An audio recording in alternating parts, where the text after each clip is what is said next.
Buenos días compañeros, buenos días profesor Jaciel Molina del Río. Mi nombre es Marilena Navarro Camacho, como ya me conoce. Soy del Centro Universitario de Los Valles, perteneciente a la UDG.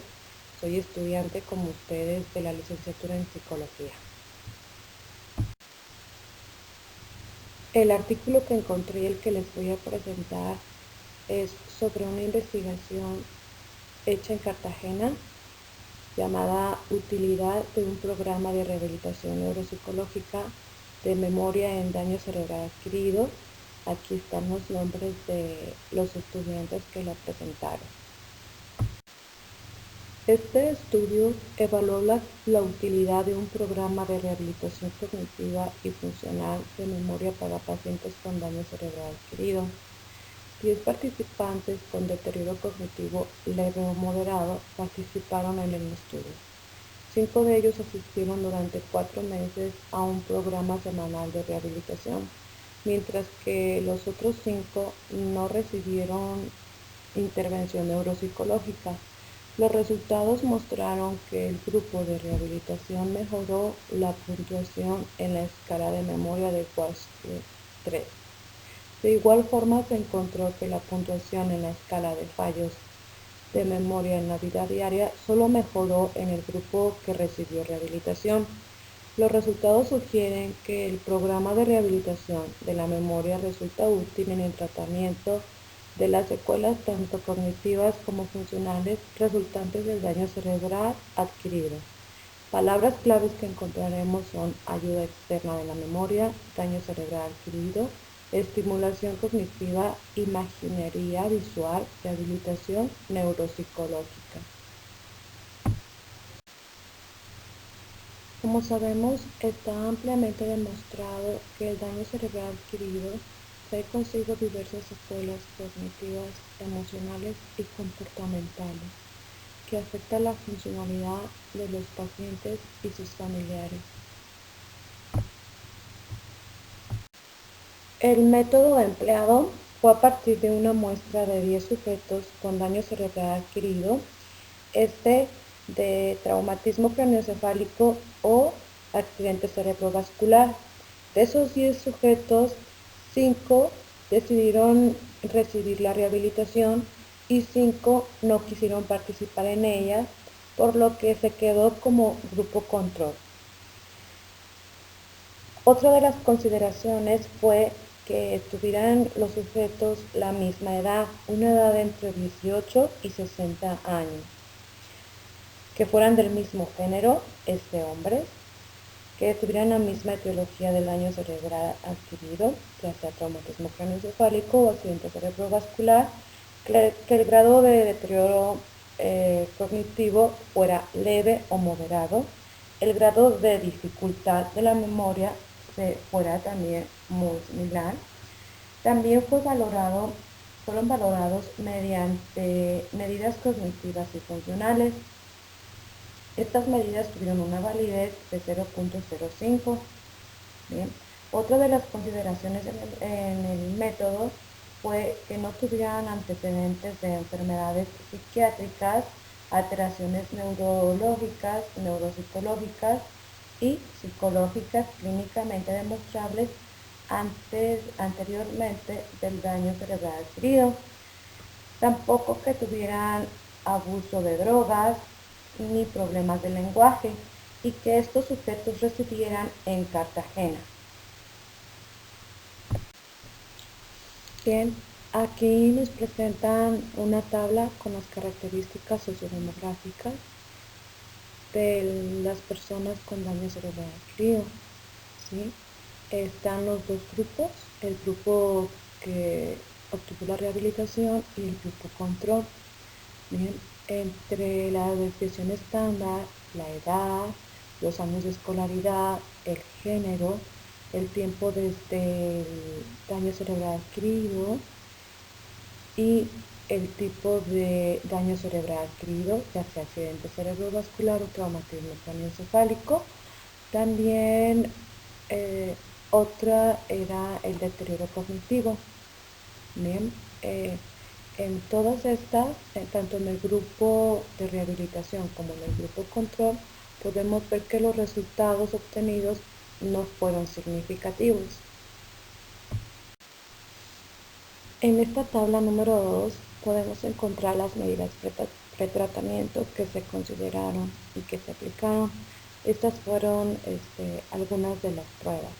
Entre ellas estuvo la prueba en línea base del WISE-3, en donde se evaluó o se valoró el índice auditivo inmediato de los sujetos del grupo de rehabilitación y del grupo control, el índice visual inmediato, el índice de memoria inmediata, el índice auditiva demorado, el índice visual demorado, el índice de reconocimiento auditivo demorado, el índice de memoria demorada, el índice de memoria de trabajo.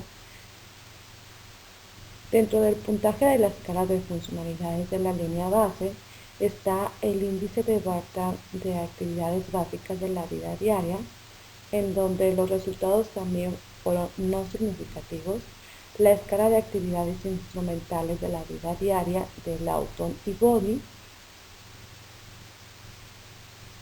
la memoria Failure-Evertype Questionnaire, donde también los resultados fueron no significativos para la muestra. Dentro de los instrumentos utilizados estuvieron la evaluación neuropsicológica breve en español, Neuropsy, la escala de memoria Wechsler 3, el Memory Failures Everyday, el índice de Barter de actividad básica de la vida diaria y la escala de actividades instrumentales de la vida diaria de Lawton y Brody. En el procedimiento tuvo que haber una aprobación del Comité de Ética de la Universidad del Norte de Barranquilla para que permitiera a los estudiantes aplicar esta investigación en pacientes de la Clínica Universitaria de San Juan de Dios de Cartagena. Bien, la selección de los pacientes se realizó mediante un muestreo intencional, teniendo en cuenta el cumplimiento de los criterios de inclusión y la voluntad de participar de los pacientes que ingresaron por consulta externa a dicho centro hospitalario. Quiere decir que los estudiantes fueron a la Clínica Universitaria de San Juan de Dios de Cartagena y con base a los requisitos que necesitaban para su muestreo, invitaron a 10 participantes, de los cuales solamente 5 accedieron a rehabilitarse y 5 no accedieron. Bien, entonces todo fue voluntario por parte de los participantes. En el análisis estadístico, para determinar si el programa de rehabilitación mejoró la capacidad de memoria y funcionalidad de los sujetos con daño cerebral adquirido, se realizaron análisis de varianza ANOVA de medidas repetidas de 2×3, en el que existieron 2 grupos, el grupo de rehabilitación y el grupo control, y 3 tiempos de evaluación, la inicial, la intermedia y la final. Las variables dependientes fueron los 8 índices de memoria arrojados por el Wechsler 3, puntuaciones del índice de Barter de actividades de la vida diaria y de la escala de actividades instrumentales de la vida diaria de Lawton y Brody. Adicionalmente se realizaron pruebas para un análisis por pares de las interacciones encontradas. En la intervención mencionaba que la forma de trabajar para la rehabilitación cognitiva utilizaron lápiz y papel y utilizaron aparatos electrónicos computacionales, como por ejemplo, les ponían ejercicios de memoria, es decir, sacaban un dígito, un ejemplo, ponían el número 2 y les avisaban que a continuación les presentarían una serie de números y solamente tenía que marcar, tocar cuando saliera el número 2, ¿sí? Esto iba a practicar la atención y memoria. Y en cuanto a las actividades para la vida diaria, cómo fueron entrenados, ahí mencionaban que la forma de entrenar un ejemplo, solo estoy dando un ejemplo de cada una de ellas, Un ejemplo era, les enseñaron a manejar una agenda tanto a los sujetos que participaron en la rehabilitación como a sus familiares para que los ayudaran en casa. Esta agenda se dividió en dos, en las actividades que tenían que realizar a diario y en las actividades ya realizadas durante el día. ¿Sí? Esta agenda no solamente mostraba la frase, sino que se ayudaban con imágenes de los objetos o de las actividades que tenían que hacer. Y esto fue repetidas veces. Y se fueron retirando las imágenes de ayuda conforme se iba viendo mejoría, hasta llegar al punto en que los pacientes pudieron utilizar la agenda de una forma normal, como todo el mundo la conocemos, sin necesidad de una herramienta de imágenes para recordar sus actividades. Los alcanzados en la rehabilitación de la memoria, las ANOVA de medidas repetidas para la evaluación de la capacidad de memoria muestran interacción de condición por tiempo en 6 de las medidas que se mostrará en la tabla 3 que presentaré a continuación. En estas se mostraron que el aumento en las puntuaciones a través del tiempo se da solamente en los grupos de rehabilitación. ¿Esto qué quiere decir? Que aparentemente el grupo de rehabilitación fue el que obtuvo una mejoría en el tiempo de aplicación y de respuesta. Esta es la tabla número 3 que mencionaba, en donde muestran los resultados de las ANOVA de las medidas repetidas, en donde podemos observar las variables que son los indicadores de la prueba Wechsler 3, el índice de Bartel de actividades básicas de la vida diaria, la escala de actividades instrumentales de la vida diaria del Auto-Body y el Memory Failures Evertype Questionnaire. Bien, aquí daré un tiempo para que ustedes observen los datos estadísticos mostrados por la ANOVA.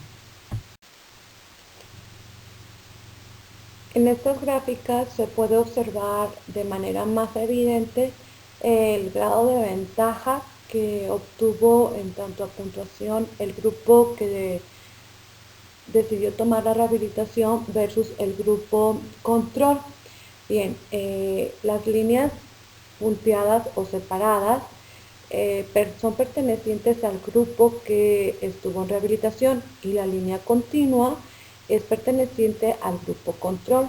Entonces aquí es evidente cómo en cada una de las pruebas se observó una mejoría en el grupo que recibió rehabilitación. Discusión. El presente estudio tuvo como objetivo evaluar la eficacia de un programa de rehabilitación cognitiva y funcional de la memoria en una muestra de pacientes con deterioro cognitivo leve o moderado, producto del daño cerebral adquirido. Los resultados encontrados muestran una mejora significativa después de la intervención, tanto en medidas cognitivas como funcionales en el grupo que participó en la rehabilitación. Esto indica que el programa de rehabilitación es útil para mejorar el desempeño cognitivo a nivel de memoria y a nivel funcional en pacientes con deterioro cognitivo leve o moderado producto del daño cerebral adquirido. Coinciden los resultados con los hallazgos de Van der Ploeg en 2008 y Cicerón en 2008. Quienes encontraron un impacto positivo de la rehabilitación cognitiva con un componente funcional sobre la realización de actividades de la vida diaria, la reinserción social y laboral y la calidad de vida de las personas con rehabilitación. Para concluir, solo mencionaré que a partir de estos resultados es evidente que Es muy importante que las personas con daño cerebral adquirido reciban una pronta rehabilitación después de su accidente para que sus áreas cognitivas y funcionales en el ambiente social sean mejorados y los sujetos puedan incorporarse de una manera más eficaz y eficiente a su medio familiar, social, laboral